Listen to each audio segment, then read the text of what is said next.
अ, अगर किसी ट्रायंगल का एरिया निकालना हो जिसके हमें सिर्फ साइड लेंथ्स पता हो तो क्या करोगे? हेरॉन्स फॉर्मूला यूज करोगे। हेलो एवरीवन, मुझे उम्मीद है कि आप सभी अच्छे हैं और आज मैं लेकर आई हूं हेरॉन्स फॉर्मूला क्लास 9 मैथ्स का वन शॉट वीडियो। हमेशा की तरह खत्म करेंगे इस पूरे लेसन को सिर्फ एक वीडियो में और इस पूरे वीडियो को देखने के बाद आपके कॉन्सेप्ट्स होंगे क्रिस्टल क्लियर। तो मैं हूं Roshni from Learno Hub, the free learning platform जहां पर आप फिजिक्स, केमिस्ट्री, मैथ्स, बायोलॉजी सब कुछ पढ़ सकते हो absolutely for free at learnohub.com। So are we all ready? Let's get started.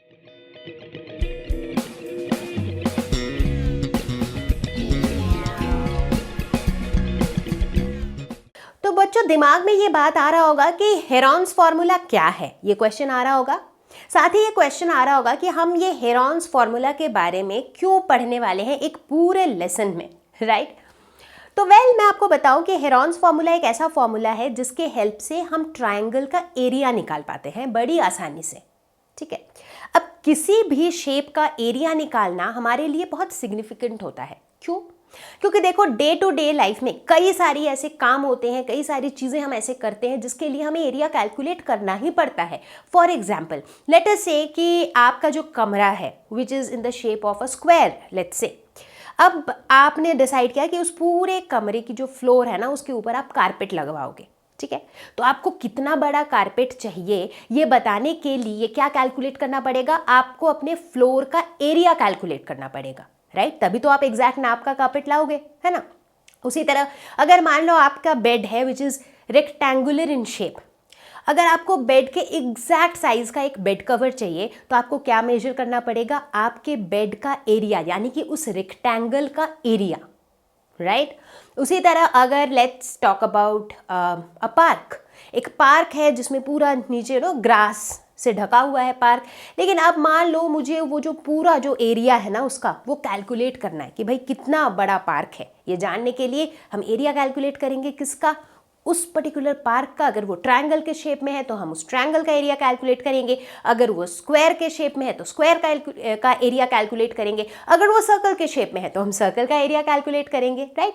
सो कुल मिला के the bottom line of the story is that कि हमारे आसपास ऐसी बहुत सारी चीज़ें होती हैं, बहुत सारे अलग अलग शेप्स होते हैं जिनका हमें एरिया कैलकुलेट करना पड़ता है, राइट? और हम बचपन से सीख भी रहे हैं कि एरिया ऑफ स्क्वायर कैसे निकालते हैं, एरिया ऑफ रेक्टेंगल कैसे निकालते हैं, एरिया ऑफ सर्कल कैसे निकालते हैं, एरिया ऑफ ट्रायंगल कैसे निकालते हैं। अब आप पूछोगे कि मैम आपने बोला कि हेरॉन्स फॉर्मूला से हम एरिया ऑफ ट्रायंगल निकालेंगे, बट हमें तो एरिया ऑफ ट्रायंगल निकालना आता है। हमने जूनियर क्लासेस में पढ़ा है कि area of a triangle is equal to half into base into height, तो हम मजे में उससे निकाल सकते हैं। तो फिर अलग से इस फॉर्मूले की ज़रूरत क्यों है? Now that is a very good question. तो देखो बच्चों, होता क्या है कि ट्रायंगल्स जो है ना वो कई तरह के होते हैं, right? We have right angle triangle, right? अब राइट एंगल ट्रायंगल जब होता है तो half into base into height वाला फॉर्मूला लगाना बड़ा इजी होता है, क्योंकि हमें पता होता है कि कौन सा साइड इसका हाइट है, राइट? मतलब जो परपेंडिकुलर है उसको हम हाइट के तौर पे ले लेते हैं, तो हम half into base into height बड़ी आसानी से लगा देते हैं। मान लो कि हमारे पास है कोई आइसोसेलेस ट्रायंगल है। आइसोसेलेस ट्रायंगल बोले तो जिसके दो साइड्स बराबर है, या फिर हमारे पास कोई इक्विलैटरल ट्रायंगल है जिसके तीनों साइड का लेंथ बराबर है। ऐसे केसेस में भी हम हाइट निकाल लेते हैं, राइट? क्यों? क्योंकि हमें पता होता है कि उनकी तीनों साइड के बीच में एक रिलेशनशिप एग्जिस्ट करता है। तो जैसे ही हम परपेंडिकुलर बनाते हैं तो अंदर हमें एक राइट एंगल ट्रायंगल मिल जाता है और वहां पे हम पाइथागोरस थ्योरम लगा के हाइट की वैल्यू निकाल लेते हैं।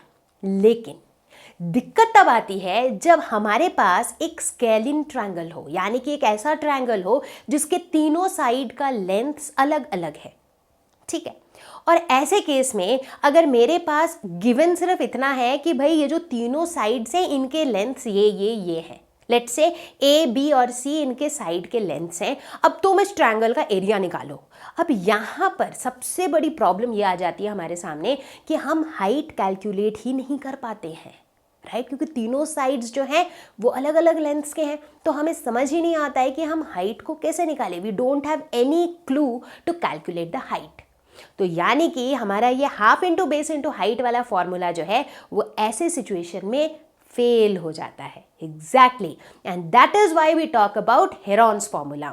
तो हेरॉन एक बहुत ही फेमस, बहुत ही बड़े मैथमेटिशियन थे जिन्होंने ये फॉर्मूला हमें दिया था, इसीलिए उनके नाम पे ही इसका नाम रख दिया गया है हेरॉन्स फॉर्मूला। ये फॉर्मूला हमें ये बताता है कि अगर हमारे पास एक ट्रायंगल है, कोई सा भी ट्रायंगल हो, फर्क नहीं पड़ता है, अगर एक ट्रायंगल है जिसके तीनों साइड की लेंथ हमें पता है, तो ये फॉर्मूला लगा के हम उस ट्रायंगल का एरिया फटाफट निकाल सकते हैं। तो हेरॉन्स फार्मूला होता क्या है? हेरॉन्स फार्मूला सेज कि area of a triangle is equal to root over S into S minus A into S minus B into S minus C. बहुत मुश्किल है क्या? बहुत मुश्किल नहीं है। Root over S into S minus A into S minus B into S minus C. तो यहाँ पर ए, बी और सी ये जो है ये उस ट्रायंगल के लेंथ्स हैं, ट्रायंगल के साइड लेंथ्स हैं। मतलब अगर हमारे पास एक ट्रायंगल है जिसका एक साइड है लेंथ ए, दूसरा है बी और तीसरा है सी, तो वहाँ पर हम ये फॉर्मूला लगाएंगे। अब आपके दिमाग में सवाल आ रहा होगा कि मैम ये एस क्या है? एस कौन सा वाला साइड है?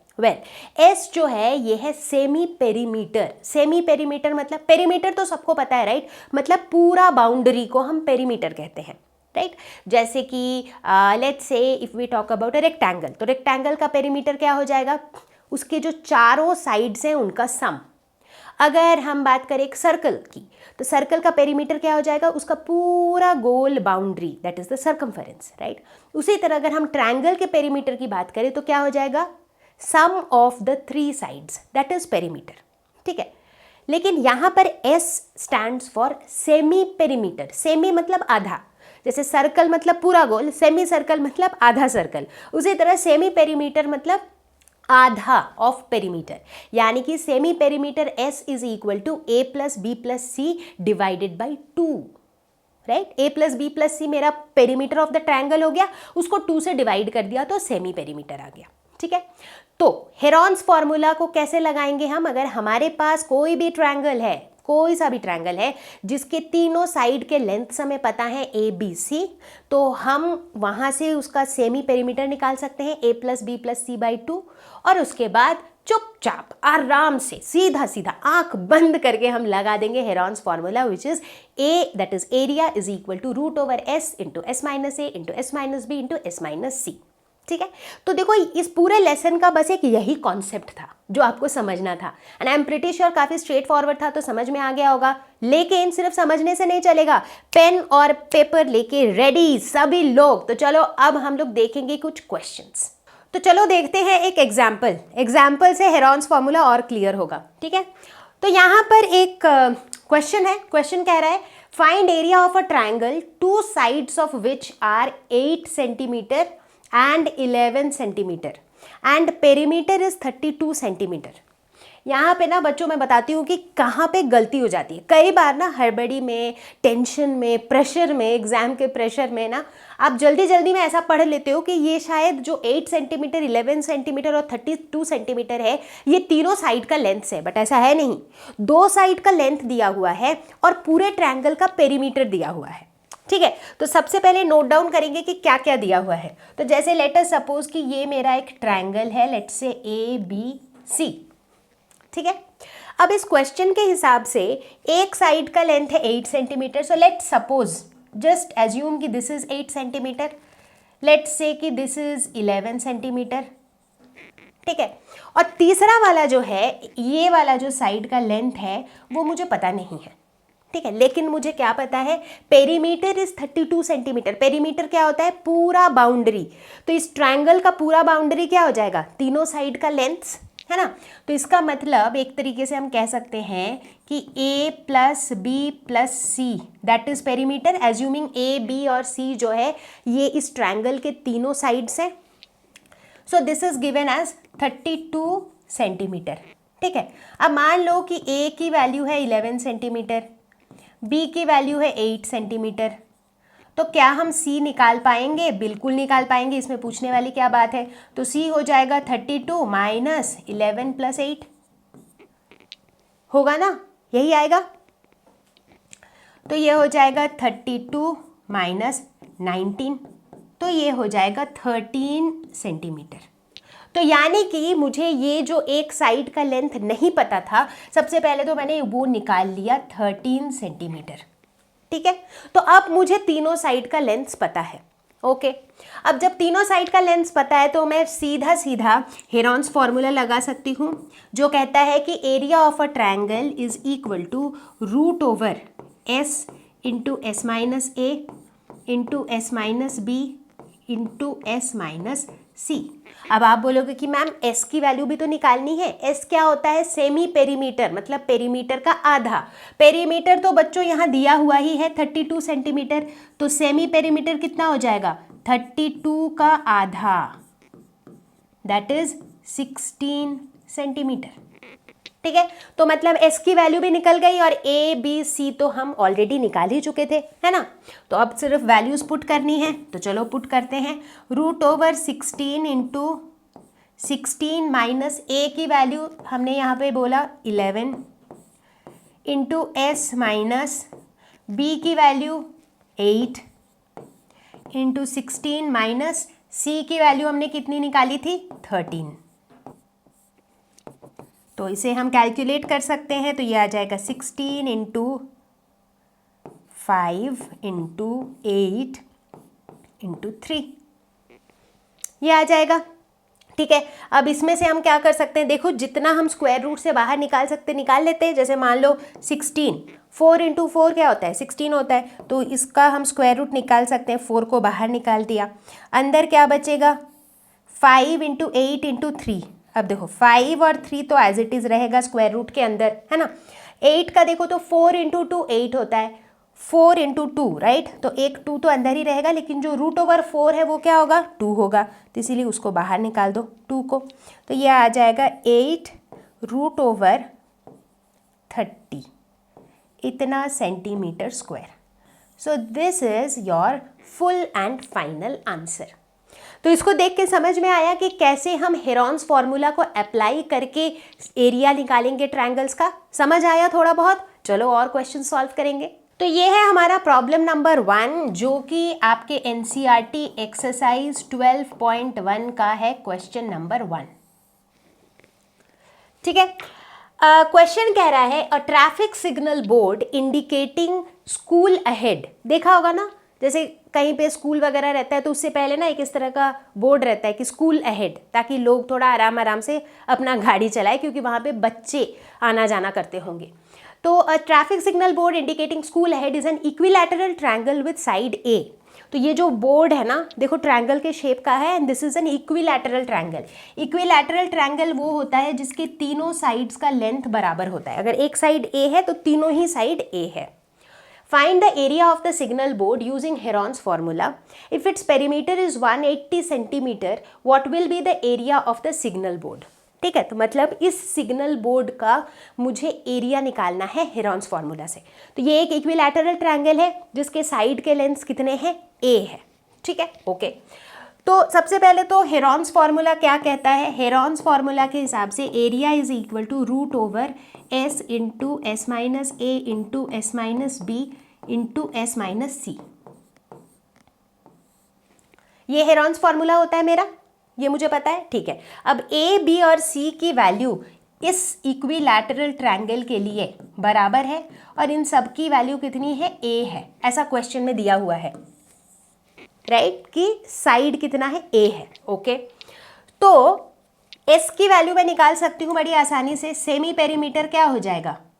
ए प्लस बी प्लस सी, तो सब कुछ तो यही है, डिवाइडेड बाई 2, क्योंकि पेरीमीटर का आधा।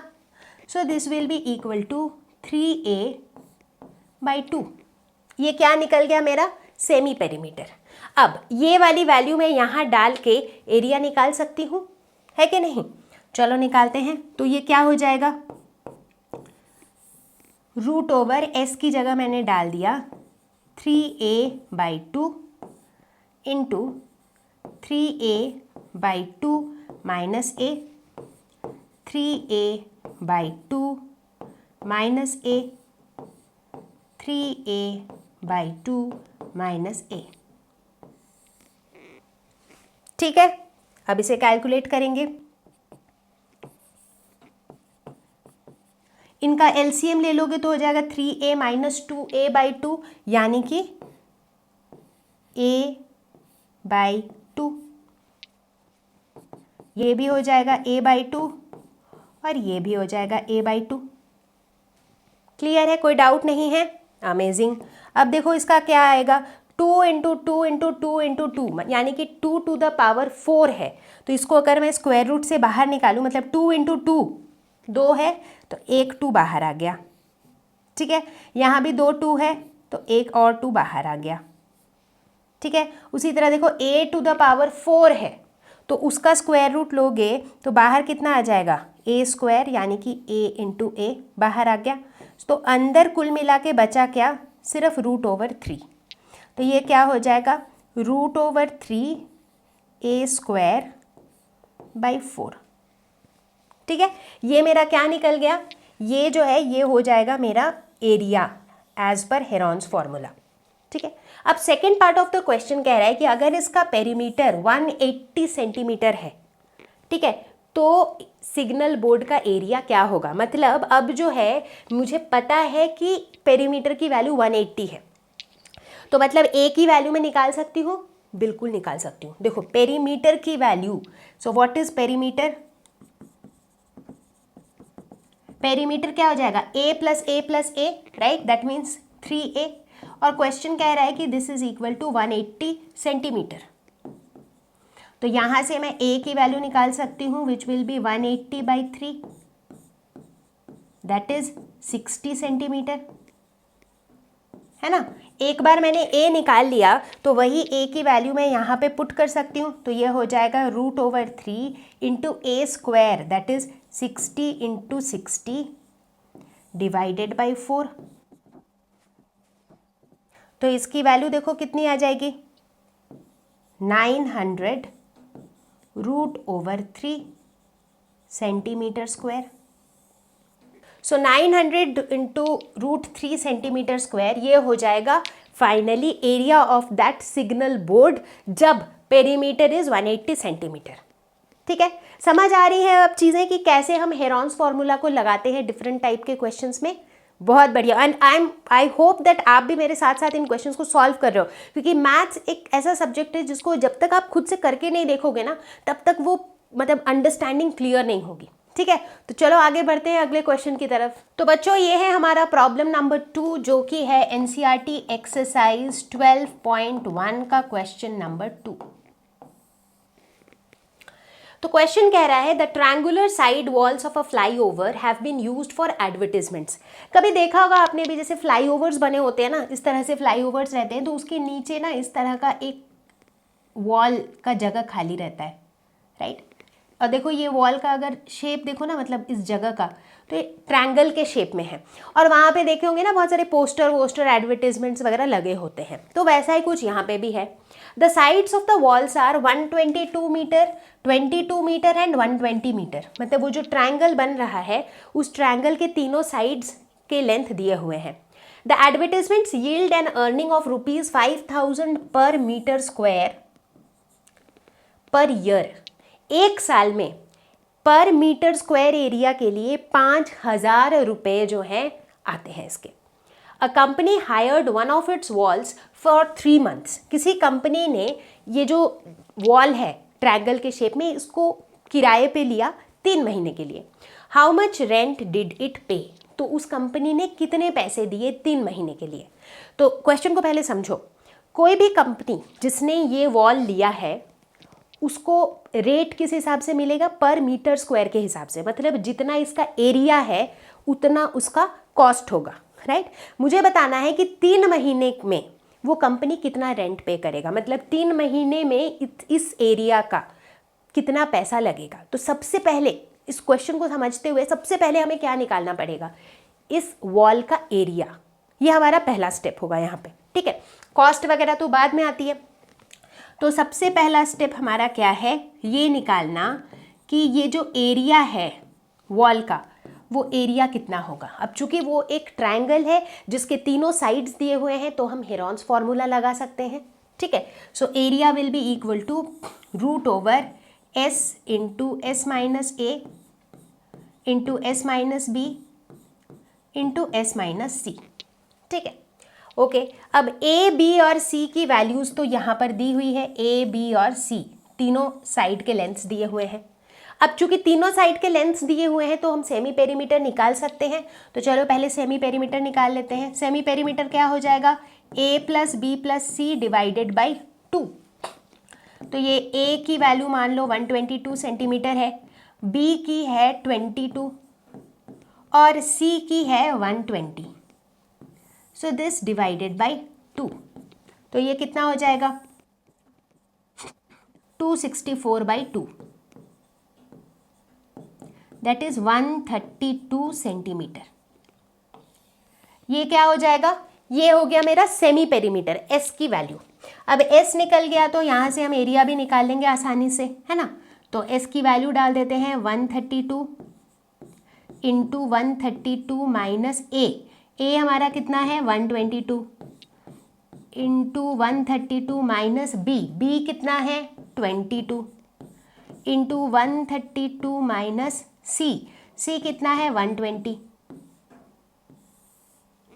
ठीक है, इसे कैलकुलेट करते हैं।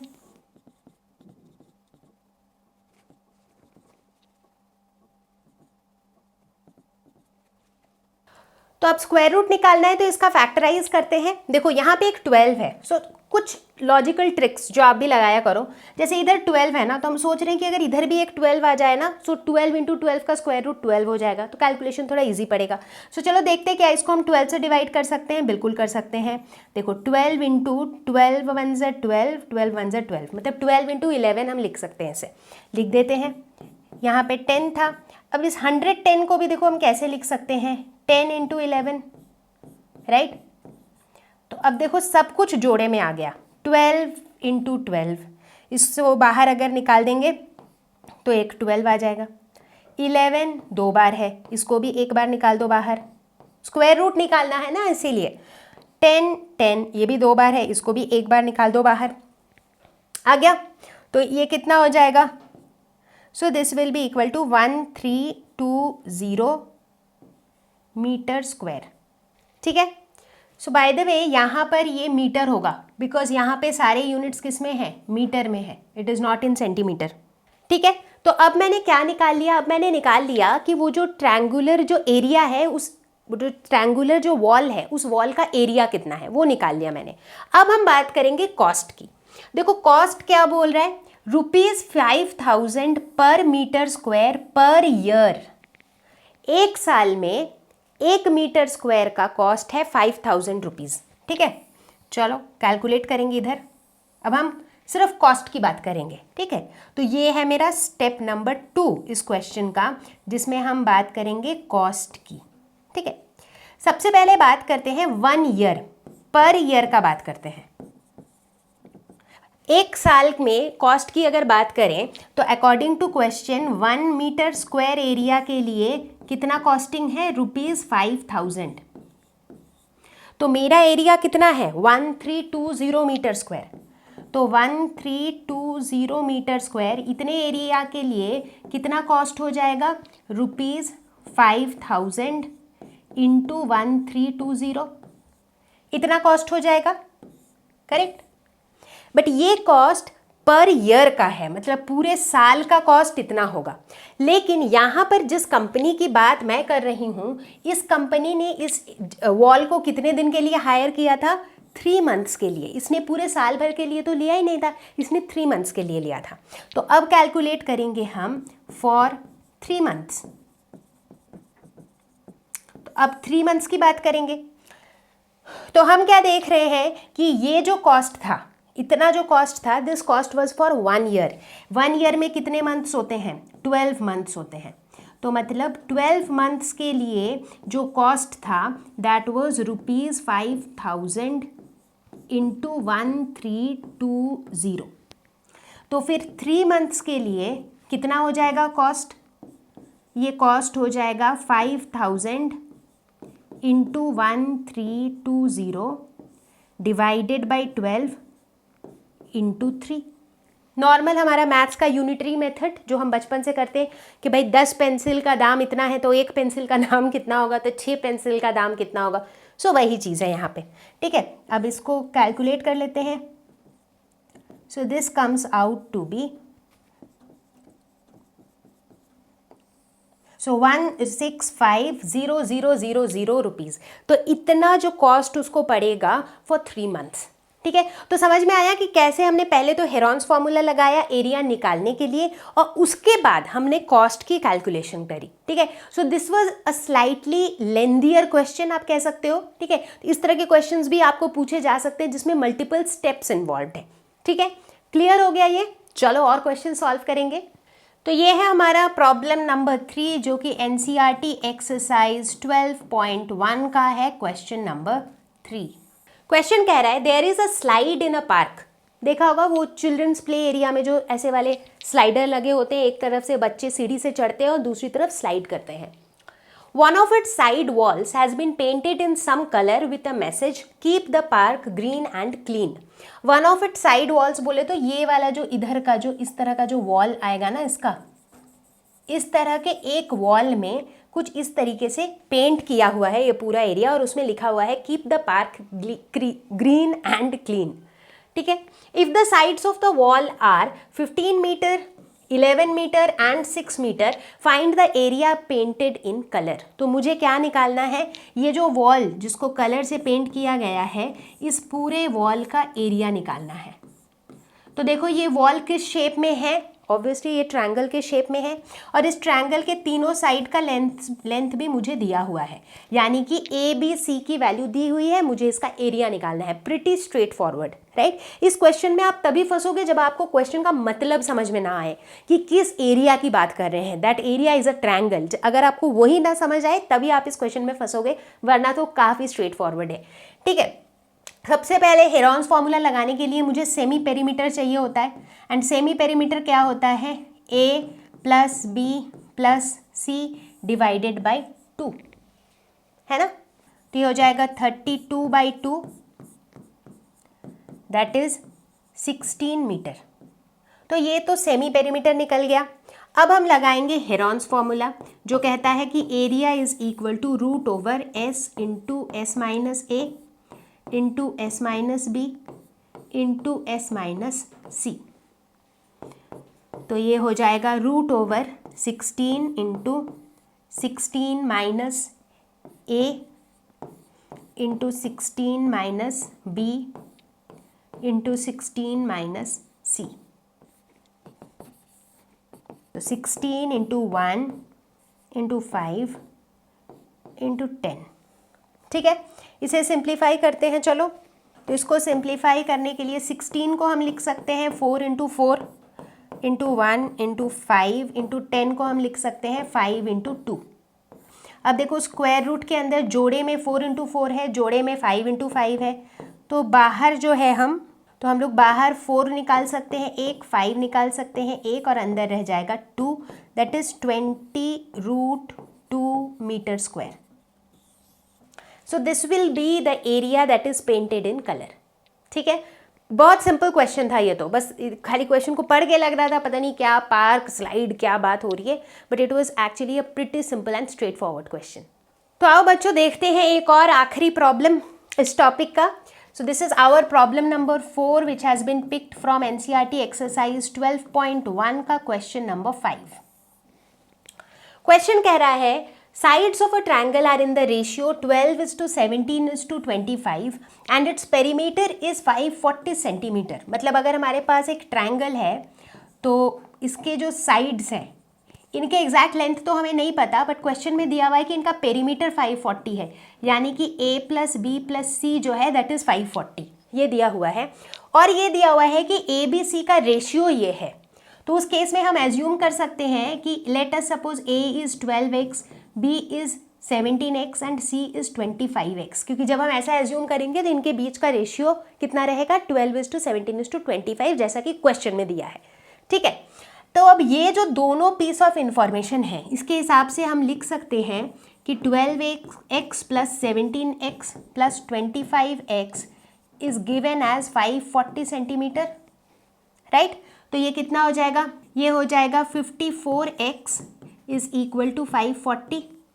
तो यहाँ से मुझे x की वैल्यू मिल जाएगी 540/54 विच इज़ 10। तो x की वैल्यू 10 मिल गई। अब x की वैल्यू अगर 10 मिल गई तो it is very simple to calculate the sides. तीनों साइड्स हम निकाल सकते। तो साइड A, B और C की वैल्यू निकाल लेते हैं। A की वैल्यू हो जाएगी 12 इंटू एक्स, दैट इज़ 12 इंटू 10। B की वैल्यू हो जाएगी 17 इंटू 10 और C की वैल्यू हो जाएगी 25 इंटू 10। तो ये हो जाएगा 120 सेंटीमीटर, ये हो जाएगा 170 सेंटीमीटर और ये हो जाएगा 250 सेंटीमीटर। तो मुझे अब इस ट्रायंगल के तीनों साइड का लेंथ पता चल गया। ये पता चल गया, फिर बचा क्या? फिर तो सब कुछ आसान है ना। अब हेरॉन्स फार्मूला लगाने के लिए मुझे एक s की वैल्यू चाहिए होती है विच इज़ सेमी पेरीमीटर। अब पेरीमीटर दिया हुआ है 540, इसी का डायरेक्टली आधा कर दो तो ये हो जाएगा 270 सेंटीमीटर। ठीक है, तो मुझे S पता है, मुझे A पता है, B पता है, C पता है। तो क्या कुछ भी दिक्कत है मुझे हेरॉन्स फार्मूला लगाने में? बिल्कुल भी दिक्कत नहीं है। It is very easy now. तो एरिया हो जाएगा as per Heron's formula √S into S minus A into, अब इधर जगह नहीं है इसीलिए यहाँ पे कंटिन्यू कर रही हूँ मैं, into S minus B into S minus C। ठीक है, तो इसे मैं ऐसे लिख सकती हूँ √270 इंटू 270 माइनस 120 कितना हो जाएगा? 150। 270 माइनस 170 कितना हो जाएगा? 100। 270 माइनस 250 कितना हो जाएगा? 20। ठीक है, तो चलो इसे करते हैं। अब इसको कैसे सिंप्लीफाई करोगे? थोड़ा सा लॉजिक लगाओगे, राइट, कि हमें कुछ कुछ चीज़ें जो है जोड़े में मिल जाए और हम उनसे स्क्वायर रूट से बाहर निकाल सके। तो अब देखो यहाँ पर जितने ज़ीरो है ना सबको साथ में कर लेते हैं। तो 1 2 3 4 ये वाले ज़ीरो सब साथ में हो जाएंगे, तो साथ में कर देते हैं। 270 को हम क्या लिख सकते हैं? 3 इंटू 9 कर सकते हैं ना। तो इसको क्या लिख सकते हैं? 3 इंटू 90। इनफैक्ट इसको थोड़ा और सिंप्लीफाई करने के लिए 3 3 ज़ा 9 इंटू 3 27, 3 3 ज़ा 9, 9 3 ज़ा 27 इंटू 10। उसी तरह 150 को हम क्या लिख सकते हैं? 5 3 ज़ा 15, राइट। तो इसको लिख सकते हैं 3 इंटू 5 इंटू 10। उसके बाद है 100। 100 को हम लिख सकते हैं 10 इंटू 10 और 20 को हम लिख सकते हैं 5 इंटू 4। ठीक है, लिख सकते हैं। अब यहाँ से पेयर्स ढूंढो। देखो यहाँ पे 3 दो बार है, सो 3 इंटू 3 का स्क्वायर रूट हो जाएगा 3। फिर देखो 3 यहाँ भी 2 बार है, तो इसको भी हम स्क्वायर रूट के बाहर निकाल सकते हैं। 3 इंटू 3 का स्क्वायर रूट क्या हो जाएगा? 3 हो जाएगा। ठीक है, उसी तरह देखो 5 2 बार है, तो एक 5 भी निकल जाएगा बाहर। 4 जो है √4 क्या होता है? 2, तो 2 भी निकल गया बाहर। ठीक है, अब बचा क्या? अब बचा 10। तो 1 2 3 4, 4 10 है, तो 4 10 में से 2 10 बाहर आ सकते हैं। ठीक है, इस तरीके से इजी पड़ता है सिंप्लीफाई करना। ठीक है, तो अब कितना आ गया? 3 3 ज़ा 9, 9 into 5 into 2 that is 90 into 100 that is 9000 centimetre square. So 9000 centimetre square जो है वो इस ट्रायंगल का फुल एंड फाइनल एरिया हो जाएगा। तो बच्चा पार्टी, इसी के साथ हम आ चुके हैं इस वीडियो के एंड तक और मुझे पूरी उम्मीद है कि आपको हेरॉन्स फार्मूला का कॉन्सेप्ट समझ में आ गया होगा और हमने काफ़ी सारे क्वेश्चन सॉल्व भी किए हैं। इसके अलावा जो भी क्वेश्चंस आपके एक्सरसाइज में बच गए हैं उसको आप इस वीडियो को देखने के तुरंत बाद खुद से सॉल्व करो। और अगर आपसे खुद से ये क्वेश्चन सॉल्व हो जाते हैं तो कमेंट सेक्शन में ज़रूर लिख के बताना कि कॉन्सेप्ट हुआ क्रिस्टल क्लियर। तो मैंने स्पेशली इस लेसन में वो सारे टॉपिक्स कवर किए हैं जो इस साल यानी कि 2021-2022 के सिलेबस में है। तो मुझे उम्मीद है कि आपको वीडियो पसंद आया होगा। अगर आया है तो कॉमेंट्स में लिख के ज़रूर बताना। मैं आपको जल्दी ही मिलती हूँ एक नए वीडियो के साथ, एक नए टॉपिक के साथ। तब तक के लिए stay home, stay safe, take care, bye bye.